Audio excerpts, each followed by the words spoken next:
आज हामी बैंककको एउटा अत्यन्तै सुन्दर र शान्त मन्दिर घुम्न जाँदैछौँ।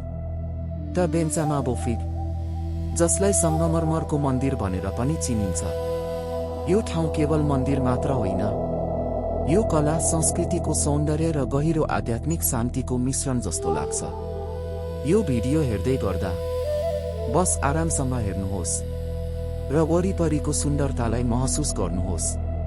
मन्दिरभित्र प्रवेश गर्ने बित्तिकै सबैभन्दा पहिले तपाईको ध्यान सेतो संगमरमरमा जान्छ। यो संगमरमर इटालीबाट ल्याइएको हो, जसले यो मन्दिरलाई अन्य मन्दिरहरूभन्दा फरक बनाउँछ। यसको सन्तुलित बनावट, सफा रेखाहरू र वरिपरिको शान्त वातावरण, सबै कुरा यस्तो लाग्छ कि ध्यानपूर्वक बनाइएको हो। यहाँ तपाईँ हल्का पाइला आवाज, चराहरूको चिरबिर र कहिलेकाहीँ हावाको सानो स्पर्श पनि महसुस गर्न सक्नुहुन्छ। यो मन्दिरको बनावट परम्परागत थाई शैली र युरोपियन प्रभावको उत्कृष्ट उदाहरण हो। छानामा रहेको सुनौलो डिजाइन हेर्नुहोस्, नक्कासी गरिएको सुन्दर आकृति र मजबुत खम्बाहरू, हरेक कुनामा एउटा कथा लुकेको जस्तो लाग्छ। झ्याल र ढोकाहरूमा पनि अत्यन्तै सुन्दर र जटिल डिजाइनहरू छन्, जुन थाई कलाको उत्कृष्ट नमुना हुन्। मन्दिरको केन्द्रमा मुख्य भवन रहेको छ। त्यहाँ एक सुन्दर बुद्धको मूर्ति राखिएको छ, शान्त, स्थिर र गहिरो अनुभूति दिने।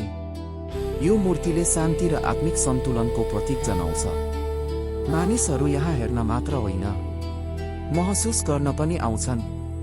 तपाईँ धार्मिक नभए पनि यो ठाउँले तपाईको मनलाई शान्त बनाउँछ।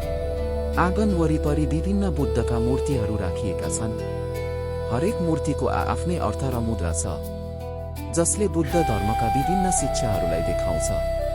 यहाँ हिँड्दा जस्तो लाग्छ इतिहासमै यात्रा गरिरहे जस्तो। बिस्तारै हेर्नुहोस्, हरेक कुरा महसुस गर्नुहोस्। यो मन्दिरको सबैभन्दा विशेष कुरा यसको शान्त वातावरण हो। व्यस्त सहर बैंककमा भए पनि यहाँ सबै कुरा ढिलो हुन्छ। रुखहरू, खुला ठाउँ र संगमरमरमा परावर्तित प्रकाशले एकदमै शान्त अनुभूति दिन्छ। यो त्यस्तो ठाउँ हो जहाँ तपाईँ बस्न सक्नुहुन्छ, केही नगरी तर पनि पूर्ण महसुस हुन्छ। यहाँ हिँड्दा सानो सानो कुरा पनि ध्यान जान थाल्छ। संगमरमरको स्पर्श, पाइलाको हल्का आवाज, मानिसहरूको शान्त अनुहार, यी क्षणहरूले हामीलाई जीवनमा ढिलो हुन सिकाउँछन्। सबै कुरा हतारमा गर्नु पर्दैन। कहिलेकाहीँ केवल वर्तमानमा हुनु नै पर्याप्त हुन्छ। यस्ता मन्दिरहरू केवल घुम्ने ठाउँ होइनन्, यी गहिरो सांस्कृतिक र आध्यात्मिक महत्त्व भएका ठाउँ हुन्। यहाँ आउँदा मानिसहरूले सभ्य लुगा लगाउने, शान्त बस्ने र ठाउँको सम्मान गर्ने अपेक्षा गरिन्छ। यसले यस्तो ठाउँको सुन्दरता जोगाइराख्न मद्दत गर्छ। अब हामी यो यात्राको अन्त्यतिर आइपुगेका छौँ। एकपटक फेरि यो शान्त ठाउँलाई ध्यान दिएर हेर्नुहोस्। द बेन्चामा बोफिग, संगमरमरको मन्दिर केवल एउटा मन्दिर होइन, यो एउटा अनुभव हो जहाँ कला र आध्यात्मिकता एकसाथ भेटिन्छन् र जहाँ मौनताले धेरै कुरा भन्छ। अब यत्तिकैमा यो भिडियो समाप्त हुँदैछ। यदि तपाईलाई यो यात्रा मन पर्यो भने भिडियोलाई लाइक गर्नुहोस्, शेयर गर्नुहोस्। यस्तै थप भिडियोहरू हेर्नको लागि च्यानल सब्स्क्राइब गर्न नभुल्नुहोला। अन्त्यसम्म हेर्नु भएकोमा धेरै धेरै धन्यवाद। फेरि अर्को भिडियोमा भेटौँला। नमस्कार। हामी अर्को भागतर्फ बढ्दैछौँ। यहाँको अर्को दृश्य पनि त्यत्तिकै आकर्षक छ। यस्तो लाग्छ समय यहाँ अलिकति ढिलो बगिरहेको छ। कहिलेकाहीँ शान्त ठाउँले नै धेरै कुरा बोलिरहेको हुन्छ। यहाँ हिँड्दा एक किसिमको छुट्टै शान्ति महसुस हुन्छ। यति सानो सानो कुरामा पनि कति ध्यान दिइएको रहेछ। प्रकाशले संगमरमरमा परेको यो झल्को झन् सुन्दर देखिन्छ। यहाँ आउने सबैजना आफ्नो तरिकाले यो ठाउँलाई अनुभव गरिरहेका छन्। यस्तो ठाउँमा आएपछि मन आफै शान्त हुँदै जान्छ। यदि तपाईलाई यस्ता भिडियो मन पर्छ भने अन्त्यसम्म हेर्नुहोस्। अझै सुन्दर दृश्यहरू आउँदैछन्। अब हाम्रो यात्रा अन्त्यतिर पुग्दैछ। तर यसको अनुभूति भने लामो समयसम्म रहिरहन्छ। भीडभाड र व्यस्त जीवनको बीचमा यस्तो एउटा ठाउँ पनि छ जहाँ शान्तिले तपाईलाई स्वागत गर्छ। आजको लागि यति नै। तपाईले आफ्नो बहुमूल्य समय दिएर यो भिडियो हेर्नुभयो, त्यसको लागि मोटुदेखि धन्यवाद। यस्तै यात्रामा फेरि भेट्ने आशा राख्छु। नमस्कार। कहिलेकाहीँ यात्रा भनेको केवल नयाँ ठाउँ हेर्नु मात्र होइन, यो आफूलाई केही समय दिनु पनि हो। जब हामी यस्तो शान्त ठाउँमा आइपुग्छौँ, मन आफै हलुका हुँदै जान्छ।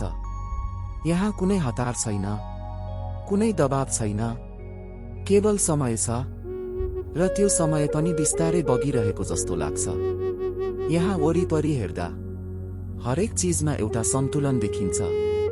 सफा बाटोहरू, संगमरमरको चमक र वरिपरिको हरियाली, यी सबै मिलेर एउटा यस्तो वातावरण बनाउँछन् जहाँ बस्न मन लाग्छ। केही बेर चुपचाप वा बेन्चमा बफेर जस्तो ठाउँमा आउँदा हामी आफैसँग नजिक हुने मौका पाउँछौँ। सहरको भीडभाडबाट टाढा अलिकति शान्ति खोज्न चाहनेहरूका लागि यो ठाउँ एकदमै उपयुक्त लाग्छ। यहाँ हिँड्दै गर्दा तपाईले सायद ध्यान दिनुभएको होला, कुनै ठूलो आवाज छैन, कुनै कोलाहल छैन, केवल हल्का पाइला र शान्त वातावरण। यस्तो ठाउँले हामीलाई सिकाउँछ, सबैभन्दा ठूलो सुख सधैँ ठूलो कुरा हुँदैन। कहिलेकाहीँ सानो शान्ति नै पर्याप्त हुन्छ। हामी धेरैजसो जीवनमा दौडिरहेका हुन्छौँ, केही पाउन, केही बन्न, तर यस्ता ठाउँले सम्झाउँछ। कहिलेकाहीँ रोकिनु पनि आवश्यक हुन्छ।